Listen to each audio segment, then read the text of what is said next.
It was morning as Clementine followed Luke and Tyler to the supposed shooting ground. Neither were really told what the place was called, but she was thankful that she was no longer swimming in a sweatshirt and was now wearing a new dress and a sweatshirt that actually fit her. "You look more comfortable," Luke said. "Yeah, I guess I like dresses," Clementine said. "I guess you're more of a girly girl then," Luke said. "Yeah, I guess I am. I still like playing with Legos every once in a while, and I could play rough. Although I don't always like to do that," Clementine said. They walked out into the forest into the open field. Clementine looked around to see a monument center with worn walls surrounding it. "What is this place?" Clementine asked. "Parker's Run. We use this for a place for shooting drills." "Hills," Luke said. "Have you ever used a gun?" Clementine nodded and shook her head and said, "Yeah, Lee taught me. I killed a walker with it before." "Wow, well, that's good. You already know how it works then," Luke said. Gave her a handgun before he walked over to the stand, placed a glass bottle on it and went back. "Alright, we'll start off easy and then we'll make it a little more challenging as you go. You just have to shoot the bottle." Clementine nodded her head and she aimed the gun at the bottle. Everything Lee taught her came back. She held her breath for a second before firing the gun. The bullet smashed through the bottle into pieces. "Whoa, definitely ain't your first time," Luke said. Clementine nodded and lowered her gun. Luke walked over and placed another bottle in the stand, and he walked back over and had Clementine walk back so she would have to shoot it from further away. "Alright, let's see if you can shoot it now." Clementine nodded and aimed her gun at the bottle. Again she took a breath and fired. The bottle smashed into pieces like the one before it. Clementine proceeded to shoot the bottles from further and further away until they were near the forest's edge. She missed the bottle a couple times until she shook her head. "I don't think I can hit it from here," Clementine said. "Well, that certainly is a promising start. We're about 40 feet away," Luke said. "And you only missed about 4 times," said Tyler. "So what now?" Clementine asked. "Well, let's just say you don't have a gun. You think you could do kills up close?" Luke asked. I've only killed the ones close up and it was pinned down," Clementine said. "Well, you want to try one that's coming at you?" Luke asked. Clementine contemplated whatever or not she wanted to do, but at the end she knew she had to do it. She couldn't limit herself to killing walkers with a handgun. Ammunition was rare, and it was best to know how to use her weapons. She nodded her head in indication that she would need to learn. "Alright, here," Luke said, as he pulled out a knife and he gave it to Clementine and took the gun back. "So you have quite the unique advantage and disadvantage. Your height makes it hard to grab, but this also works since you only have to kill a lurker if you go for the head. Here's what you need to do. You can either kick it in the knee inward, which will make the bone break, or stab the knife for the lurker's knee. You would have to make sure you can retrieve your knife. After that, you stab it in the head." "Okay, I think I'm ready," Clementine said. "Good, because we got something headed towards us," Tyler said. Clementine and Luke looked around, and they noticed a walker was limping towards them. They were coming from the opposite side of the clearing. "Okay, kid, whenever you're ready, I'll be right behind you if you need help," Luke said. "Okay, thanks," Clementine said. She got her knife ready, and she approached the walkers. The walkers had its arm out to grab her, but she avoided the arms, kicked the walker's leg in. She heard a bone crack, and the walker fell to the ground. Clementine finished it off by stabbing the walker in the head. She pulled the knife out with a slight huff, and she wasn't tired. If anything, she was stunned at how well she killed the walker. "Damn," Tyler muttered. Clementine turned around and saw another walker approaching her. She jumped back from its arms as it got behind to stab the creature at the back of the knee. The creature fell with a growl, which each tried to reach for Clementine, but to no avail. Clementine pulled the knife out and stabbed the walker in the skull. She heard the walker from behind her. She turned around to see a walker over her. However, the creature stopped when a blade hit it. It fell to the ground when Luke pulled the blade out of its skull. "You alright?" Clementine nodded in response. "Okay, come on. We're out of time," Luke said. "I think you had plenty of training today." Once again, Clementine nodded, and then she took the man's hand. She looked up and waited for him to lead her back to house. Luke obliged and he went over to Tyler. "Let's go," Luke said. "Don't have to tell me twice," Tyler said, and then the Free ran back to house while the slow-moving herd still tried to follow them. The Free reached the outside walls of House, but Bill was there to meet them. He had his arms crossed over his chest. "So how did it go?" Bill asked. "Kid's a pro. Her max range with a handgun is 40 feet. Killed 2 walkers with a knife," Tyler said. A smile formed on Bill's face. "Excellent," Bill said. He looked at Clementine and said, "Now more than ever, I recognize you as an invaluable member to our community." "What do you mean, Bill?" Luke asked with a skeptical stare. "She isn't weak," Bill said. "Children are either dead or pampered, but she's special. She knows what it takes to survive. She has the skill. Now she needs the attitude." "Attitude?" Bill asked. Luke asked. Bill huffed and said, "The world is tough, and it's all survival out there. Killed or be killed." "As though she's just a little girl, Bill," Luke said. "I mean, for crying out loud, she doesn't look over 8. "I'm actually 9, Clementine said. "Not now, Clem," Luke said. "Luke, I don't like how things are going either, but if we want to survive this, our next generation has to be stronger than the last," Bill said. "Okay, that's fine, but she's already tough enough. She knows how to handle the lurkers out there," Luke said. "Luke, people don't die from lurkers. The number of people who die from lurkers are insignificant. It's people that kill people. That's what she needs to learn in this world." Bill then took a look at Clementine and he asked, "Tell me how many people you've killed." Clementine frowned and she said, "I killed 1 person." "Oh? How?" Bill asked. He got bit because of me," Clementine said. She started to whimper as the painful memories filled her head. Bill sighed and said, "And here I thought you had potential." Clementine heard footsteps going away from her. She opened her eyes with tears falling down them. Bill went back inside with Tyler following behind him. "You okay, Clem? You need to go to Rebecca?" Luke asked. Clementine nodded her head in response. "Please, why was he mean?" "I don't know, Clem. I just don't know," Luke said with a frown. He escorted the young girl inside to find Rebecca, and it wasn't long until they found the woman.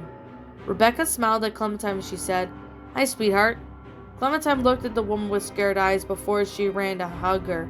"Oh, honey," Rebecca said as she tried to comfort the child, who was trying to whimper and shake. "What happened?" "Bill happened.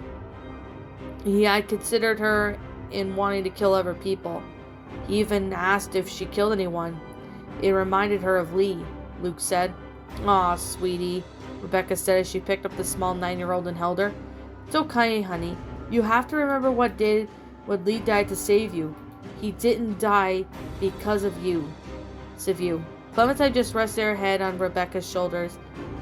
There's at this point as a response. "You tired, baby?" "Yeah, she might be. It's been a long day," Luke said. "How was she?" Rebecca asked.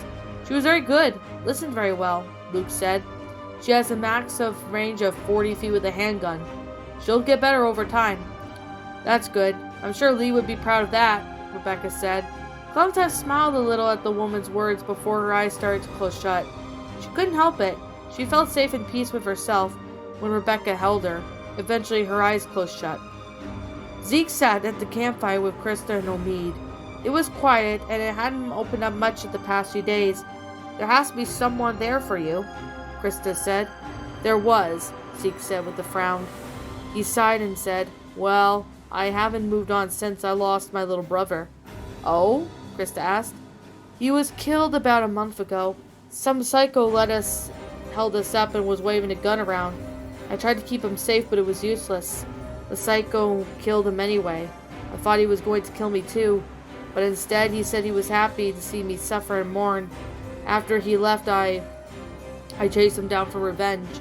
I made his life a living hell, took his food, his water, and then his life," Zeke said. "Damn," Omid said. "Well, I'm glad I had advantage my little brother," Zeke said. "But was it worth it?" Krista asked. "Hell yeah. I advantaged my brother, killed some psycho who would have gone off killing more people," Zeke said. "The rules of this world is kill or be killed. Look, I know how the world is, but there is some good within it," Krista said. "You could have been very well killed us the night you went in the house, but you didn't." Zeke sighed and he said, "Yeah, I guess you're right. You gave us a chance," Omid said. The only reason why I gave you the chance is because you were talking about Clementine, Zeke said. So you haven't given up on people? Krista asked Ed. Of course not. I haven't given up. I felt like I let Deckard down, Zeke said. Was that your brother's name? Krista asked. Zeke sighed and said, yeah, I practically raised him since my mom left to climb the cooperative ladder, while my dad was an abusive drunk. That's awful, Krista said with a frown. It is, or was. I don't even know where my mom is now. She's probably dead, and now my abusive drunkard dad and my little brother are dead, Zeke said. I'm sorry, Krista said. Yeah, that's rough, Omid said. Zeke huffed and said thanks. I think I just need some time to myself. I'll take the first watch. He got up and walked away from the couple, sat down a few feet away and looked into the forest. He kept pondering through her words. It was obvious that they have, as it was rough on him, but they were still sympathetic. He was nothing special anymore. Everyone has lost someone, including Krista and Omid. Well, perhaps at this time, he just needed someone sympathetic for him so he can move on. Days became weeks at Howe's, and Clementine had learned who was nice and who she needed to stay away from. She maintained her training, which involved knife training, shooting drills. She had improved quite a bit thanks to Luke who instructed her. Plus, Rebecca and Alvin had become parent figures to her. They were both kind to her and nice. Plus, if she ever got upset, she would go to one of them for comfort.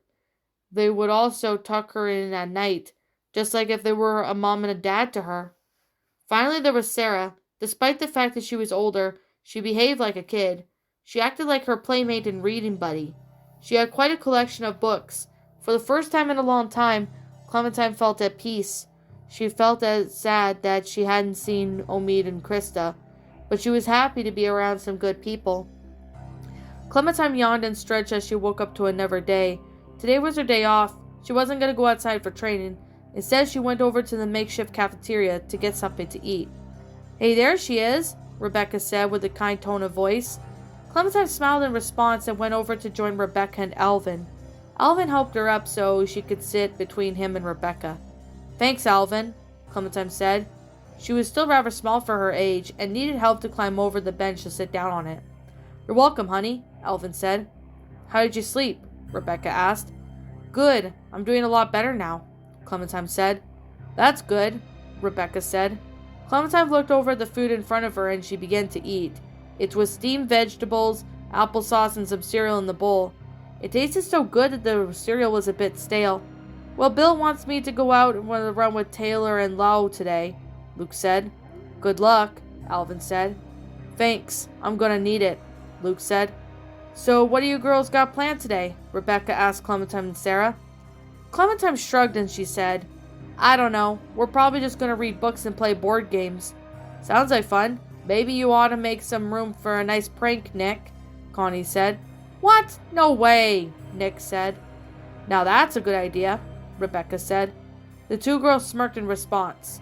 I guess we could make room in our schedule to annoy Nick, Clementine said. No, you don't have to do that. I'll pass, Nick said. Too late, Sarah chimed in. Damn it, Nick muttered. These adults chuckled in response before going back to enjoying their meals. Rebecca looked at Clementine and she said, but in all seriousness, I would like to talk to you after when we're done eating. Clementine looked to see a woman with a curious stare and she asked, Okay, am I in trouble? No, of course not, Rebecca said. Alvin and I just need to talk to you. Okay, Clementine said. She went back to eating while wondering what Alvin and Rebecca were going to talk to her about. Once the group was done eating, Alvin and Rebecca had Clementine follow them. Despite her small size, it was easier for her to get off the bench than get on. The three walked away from the other group members until they arrived in one of the bedrooms. Clementine, we've known each other for a long time and well, Alvin and I were wondering if you'd like us to adopt you, Rebecca said. A huge grin formed on Clementine's face as she said, I'd love that. Really? Rebecca asked. Clementine nodded her head and she said, I felt really lonely since I lost Lee and my first parents. I really want new parents and well, I think you guys are nice to me and comforted me when I was sad. Well, I know we did, honey, but we want you to know you'll be sure on something like that, Alvin said. I am. I want a mom and a dad again. I love you guys, Clementine said. Okay, baby. We love you too, Rebecca said. She pulled the young girl in for a hug. Clementine hugged her back before Rebecca released her from the hug. Alvin crouched down and hugged the girl next. We'll do our best to look after you, Alvin said. Okay, I'll do my best to be good, Clementine said. Just keep being you, Rebecca said. I haven't had to scold you once. Clementine nodded in response as her new adoptive father released her from the hug. It was so good to feel like having parents again. There were new people for her to look up to. Okay, baby, you can go play with Sarah. Come get me or Daddy if you need anything, Rebecca said. I will, Mommy, Clementine said with a sadistic smile. She was already enjoying having adoptive parents. She knew that she would have to cherish them. She didn't feel a bit guilty for her first parents, and she wished she could tell them she loved them one more time. Clementine pushed that thought aside and ran off to join Sarah. She joined the other girl who noticed her huge grin. What's up, Clem? You seem really happy, Sarah said. I am, Clementine replied. Rebecca and Alvin adopted me. I have a mom and a dad again. Sarah smiled and she said, That's awesome, Clem. You're going to love having them as your mom and dad. They're really good people. Rebecca's been a mother figure to me since my mom died, and Alvin's one of the nicest people I know. Clementine nodded in her head yes.